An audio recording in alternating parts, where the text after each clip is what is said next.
शेरे पंजाब महाराजा रंजीत सिंह के बारे में आज कौन नहीं जानता। इन्होंने खालसा राज स्थापित किया। महाराजा रंजीत सिंह का जो पंजाब था, इन्होंने कश्मीर को फतेह किया और इसे पंजाब का हिस्सा बनाया। मुल्तान को फतेह किया और इसे भी पंजाब का हिस्सा बनाया। काबुल का एक नायाब सूबा था पेशावर, महाराजा रंजीत सिंह ने इसको भी फतेह किया और पंजाब का हिस्सा बनाया। महाराजा रंजीत सिंह का पंजाब दिल्ली की सरहदों से शुरू होता था और काबुल की सरहदों पर जाकर ख़त्म होता था। महाराजा रंजीत सिंह के दौर को लोग गोल्डन पीरियड ऑफ पंजाब भी कहते हैं। महाराजा रंजीत सिंह का ये वो दौर था जहां अंग्रेज भी उनका नाम सुनते ही कांपते थे। आज हम आपको ले चलेंगे एक ऐसे ऐतिहासिक म्यूज़ियम में जहां आपको महाराजा रंजीत सिंह के दौर की बहुत सारी नायाब चीज़ें आप देख पाएंगे। ये है वो हवेली जो अब एक म्यूज़ियम बन गई है और लगभग 450 साल पुरानी यह हवेली है। चलिए आपको इस हवेली का थोड़ा दौर कराते हैं। इस हवेली में महाराजा रंजीत सिंह के दौर की बहुत सारी आर्टिफैक्ट्स पड़े हुए हैं। चलिए आपको एक एक करके बहुत ही नायाब चीज़ें हम दिखाते हैं। ये जो आप प्लेट देख रहे हैं, इसी में महाराजा रंजीत सिंह खाना खाते थे। इसे पैतला दोरा भी कहते हैं। इस प्लेट के अंदर बहुत ही कीमती पत्थर लगे हुए हैं, लेकिन इस म्यूज़ियम के अंदर अब ये एक ही प्लेट रह गई है जो महाराजा रंजीत सिंह खाने के लिए इस्तेमाल करते थे। फ़कीर नूरुद्दीन जो महाराजा के लाहौर फोर्ट में इंचार्ज थे उनके किचन के, महाराजा रंजीत सिंह कोई भी खाना पीना बगैर फ़कीर नूरुद्दीन के नहीं करते थे। मतलब ये था कि महाराजा रंजीत सिंह के पास कोई भी खाने पीने की चीज़ें अगर जा रही है तो उसके ऊपर फ़कीर नूरुद्दीन की स्टैम्प होनी चाहिए। मतलब फ़कीर नूरुद्दीन के पास से वो चीज़ें क्लियर होकर जानी चाहिए। ये देखिए, ये जो पत्थर है इसे संगे सफ़ा कहते हैं। महाराजा पानी पीने के लिए इसी का इस्तेमाल करते थे।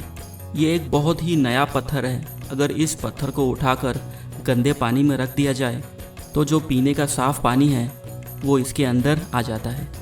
इसे उस दौर का फिल्ट्रेशन प्लांट भी कह सकते हैं। ये बहुत ही अद्भुत प्लेट है। ये प्लेट की खास बात यह है कि अगर खाने में जहर मिला होगा तो ये प्लेट अपना रंग बदली कर देगी। इसे पॉइजन टेस्टिंग प्लेट भी कहा जाता है। ये जो भी प्लेट्स थी, इस सारी प्लेट्स का इंचार्ज फ़कीर नूरुद्दीन था। और देखिए, ये भी एक अद्भुत प्लेट है। अगर इस प्लेट के अंदर खाने में जहर होगा तो ये प्लेट के ऊपर क्रैक्स डेवलप हो जाएंगे। सो ऐसी अद्भुत चीज़ें महाराजा रंजीत सिंह के कोर्ट में थी। ये देखिए, बहुत ही नया bottle from the court of Maharaja Ranjit Singh. ऐसी बॉटल आपको और कोई म्यूज़ियम में देखने को बहुत ही कम मिलेगी और बिल्कुल ये हाथों से ही बनाई गई है। फ़कीर नूरुद्दीन एक हकीम भी थे और उन्होंने महाराजा रंजीत सिंह से एक गुजारिश की कि मुझे अकी का खरड़ चाहिए। मैं एक दवाई बनाना चाहता हूँ जिसको अकीद के अंदर पीसा जाएगा। और अकीद उस समय भारत में मौजूद नहीं थी। तो उस समय पता चला कि एक मर्चेंट आए हैं। उनसे मुलाकात हुई और उनसे कहा गया कि आप जब अगली बार आएंगे तो यमन से यह अकीद ला कर दीजिए। So this is the one big piece of agate. ये वही वस्तु है जिसके अंदर महाराजा रंजीत सिंह की कोई भी दवाई बनती तो इसी के अंदर पीसी जाती थी। आप शौक हो जाओगे जान के कि उस समय इस चीज़ का 7,000 रुपया पे किया गया था। 7,000 रुपीज़। ये उस समय की बात हो रही है जब एक सिपाही की तनख्वाह महीने की 7 रुपया हुआ करती थी। और हाँ, उस समय 7 रुपया तोला सोना था। मतलब ये है कि आज इस वस्तु की अगर कीमत निकाली जाए तो लगभग 70 लाख रुपए से भी ऊपर जाएगी। सो ये कुछ चीज़ें थी जो पर्सनली महाराजा रंजीत सिंह के लिए यूज़ की जाती थी। और भी कुछ चीज़ें हैं, आपको दिखाते हैं। ये है महाराजा रंजीत सिंह की सबसे important cheese, robe of honour, जिसे चोगा भी कहते हैं। और महाराजा रंजीत सिंह जिसे खिल्लते बेशबहा भी कहते हैं। खिल्लते कहते हैं कपड़े को और बेशबहा मतलब बहुत ही कीमती। महाराजा रंजीत सिंह इसे पहना करते थे। इसके ऊपर बहुत ही नायाब कलाकारी की हुई है। ये देखिए, ये महाराजा रंजीत सिंह की पर्सनल शॉल है। इसका कलर कॉम्बिनेशन देखिए।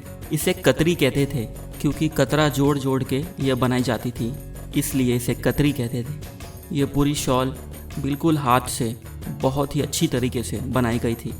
ये देखिए, बहुत ही ब्यूटीफुल और बहुत ही सुपर कलर में महाराजा रंजीत सिंह का कंबल। मतलब कहा जाता है कि महाराजा रणजीत सिंह ने जब आखिरी सांस ली तब उनके पैरों के नीचे भी यही कंबल था। ये लाहौर का बना हुआ कंबल है। इसके अंदर रुई की टुकड़ियाँ डाल डाल कर ये कंबल बनाया गया था। ये देखिए, ये बहुत बड़ी लिस्ट है जो भी ग्रांट्स है उस समय दी जाती थी। 40 रुपये से शुरू होकर 60 रुपये तक, जब एक सिपाही की सैलरी सिर्फ 7 रुपया हुआ करती थी। उस समय मस्जिद को भी ग्रांट दी जाती थी। महाराजा रणजीत सिंह उस समय, अगर आप ये रिकॉर्ड देखेंगे तो उसमें लगभग 60 रुपीज़ की जो ग्रांट है वो भी दी गई है, और ये 60 रुपीज़ हर महीने दी जाती थी। ये देखिए, ये बहुत ही कमाल की पेंटिंग है। ये हाथी के दांत से बने हुए फ्रेम के अंदर पेंटिंग जड़ी हुई है। इस पिक्चर के अंदर शाहजहां है और मुमताज़ है। देखा जाएगा तो ये औरतों का दरबार है। It is one of the masterpiece. अगर आप देखेंगे तो इसके अंदर लगभग 58 जो लेडीज़ है वो खड़ी आपको नज़र आएगी। ख़ास बात यह है कि फ्रेम भी हाथी दांत से बना हुआ है और पेंटिंग भी हाथी दांत के ऊपर ही बनाई गई है। तो ये मिनीचर पेंटिंग का अद्भुत नमूना है।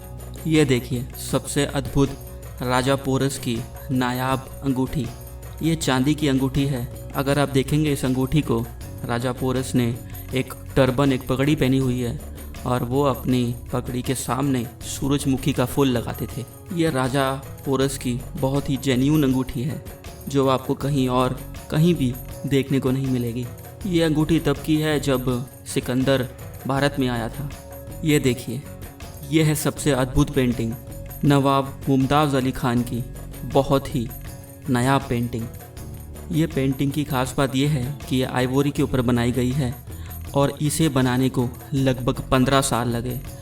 और सबसे चौंका देने वाली बात यह है कि ये पेंटिंग सिर्फ और सिर्फ एक ब्रश से की गई है। क्योंकि जब आपने पेंटिंग का ब्रश देखा होगा, उसके अंदर बहुत से ब्रश होते हैं, बहुत से बाल होते हैं, लेकिन ये एक सिंगल ब्रश से पेंटिंग बनाई गई है ना।